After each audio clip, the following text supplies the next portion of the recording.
Was it ever any fear in your life for who your brother was? Being in the street, I'm saying. I've always, I'll be honest, I've always known that my brother would go out by murder. We were actually sitting there and they called and said he'd been shot. So, we just thought that he'd be okay. He'd been shot before. But of course, this time wasn't that time. Like we say, this is violence, street violence. This is the result of street violence. Like, this is the aftermath. Like, this is the moment that people should see when they think about taking people's lives. Because the aftermath for families, my brother been dead for almost 20 years this year, but we still deal with it every day of our life. What's up, y'all? It's your girl, G.I. Peachez. You could call me Project Barbie. I'm out here rocking with Video Wayne. We doing it. We about to go live, direct, right here on Rare Report. You don't want to miss this one. You gotta stay tuned.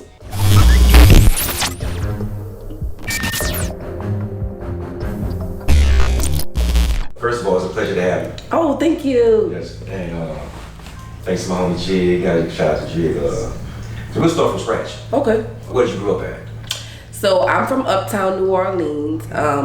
The beginning of my life was spent in the projects, but the duration of my life, it was mostly like just Uptown, around Washington, Fort Miro area, but always mostly Uptown. But growing up Soulja Slim's sister, how was it for you? Every day I'm Soulja Slim sister. I can't hate it.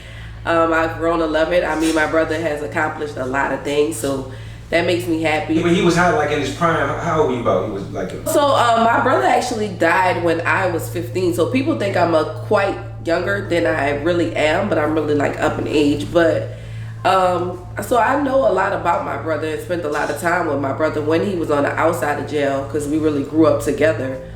He was older than me, of course, because I came when he was 13 already. So he was a teenager when I came into the picture. He was excited to have a sister. Like, I tagged along with him a lot, always in the house with him, with my brother, want to be where my brother at, want to go into my brother's stuff. Like, so that's why still to this day, my brother is the biggest thing to me, because he's always been my big brother. And how was he as a big brother? A lot of advice and stuff like that. My big brother was like, during my younger years, my big brother taught me a lot of things. My first cigarette, my brothers let me smoke my first cigarette. I was, but it was the worst experience ever, and I never smoked cigarettes since. So I mean, does it work? Yeah. That was a good thing. In the long run, I mean, it works. I remember a few years ago when I didn't have nothing. Now when I pass, I see their faces like I love stunting. Cut those piece around my neck and it's filled with ice. We talk about Peach's identity away from Slim. If you had to explain Peaches to the world, who is she? See, that's the thing, is I have my own life, but I think so much of my existence is based off of my brother. Because like I say, I grew up looking up to my brother, so he's a huge part of my life. Like, probably even the guys that I date and people I choose to spend my time with, is always in some type of relation to my brother. Like, I really look up to my brother. I think he's a great individual. Ain't beefing with no I pull up, I fight. That's right, it's on sight. I don't like said they don't like me, so now they click tight. Bitches got a bad habit, send it before I have it. That's right, I just gotta grab it. I love carrots and my hood, so he ain't going to jail. If you had to explain Peaches to the world, who is she? That's a good question. Because a lot of people would say angry, but I wouldn't say that I'm angry. I would say that it's, hey, I love this person so much that when things people say about him, it may erupt in anger, but really it's just love coming out, Is any particular things that happened that made you feel like people think of you that way because of? All the time. I mean, when it comes to certain moments that I've went viral for, when they start to talking about Master P or No Limit and things of that nature, they always come back around to the angry black woman stereotype, and it's like, it's not angry. I'm passionate about my love for my brother. Can we talk about that? Oh, we can. What made you think that? Like, what makes you think that P had something to do with it? Just the lineup of things. I mean, when private investigators brought information to my family, and sat down with my family and showed pictures of people, they were in direct relation to him.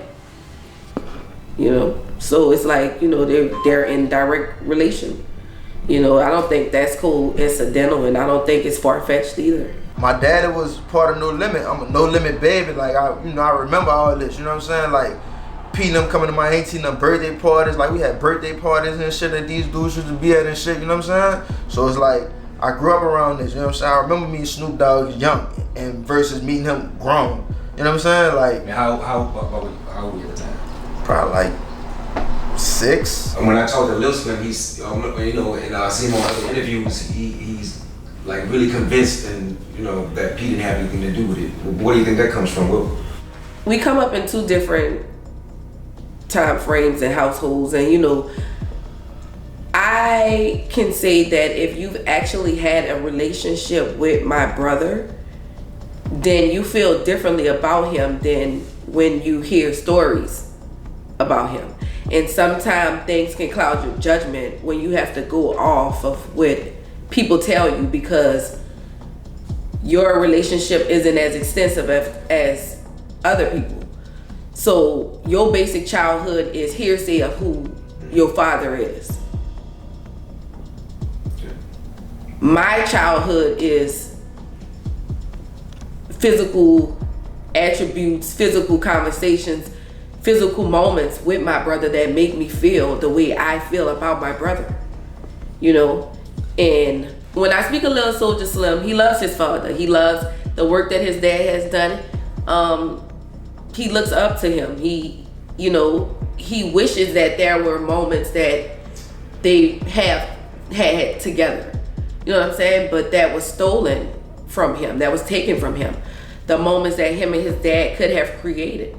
So now he has to live off, you know, what people say his dad did and what people say his dad had done. And, you know, so it's different. You know, it's very different. And like we say, this is violence, street violence. This is the result of street violence. Like, this is the aftermath. Like, this is the moment that people should see when they think about taking people's lives. Because the aftermath for families, my brother been dead for almost 20 years this year.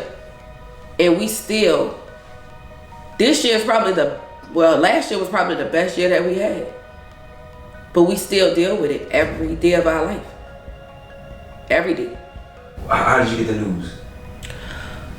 We were all actually sitting in the room at my aunt's house because it was about to be their parade time. My mother is in a second line club. She's in the Lady Bug Jumper. She's the president. And we were actually sitting there and they called and said he'd been shot. So, you know, we just thought that, boom, he'd be okay. You know, he'd been shot before. But of course, this time wasn't that time, because when we arrived to the scene, they said that he was no longer with us anymore. And I just think that moment, I think we all knew that life would probably be a lot different for us. You what? At that time you were 13, you said? I was 15. 15. What was going through your mind? You get the news, was it even real at that point? Everything goes fast when trauma's happening. You know, everything goes fast. And it went so fast till we just knew that we wanted to get there to see if he was okay. And we saw, you know, you could see his feet. You could see him laying on the ground. But it was like, well, why isn't he moving? And it was like, you know, he's not with us anymore. And it was like, wow, you know, you don't think that there's a day that your people, you know, won't be. Did you cry? I don't think I've ever really sat down and really been emotional about it, because you can't when you know, have my mama. I have to take care of my mama now. It's not nobody else. It's just us two. And if one's gone, then the burden goes. Not so much the burden, but you know, you're the barrier at that point. You're the person that has to pick that person up. You can't be weak. You gotta be the strong person. Was it ever any fear in your life for who your brother was? Being in the street, I'm saying. I've always, I'll be honest, I've always known that my brother would go out by murder. I've always felt that way. Even coming up, I would have dreams that my brother wouldn't be here with us. I've never had visions of us being adults together. I'll never know what it feels like for us to adult together. But I'm glad that he is the person that he was to the world. And I'm glad that they get to experience him through his music, and the moments that we have spent together, I do enjoy them. Was it incidents, things that made you feel that way? Was it? I mean, it's New Orleans. And it's sad to say, but it's New Orleans and just his persona. Those people don't live long. Honest people they aren't always here forever.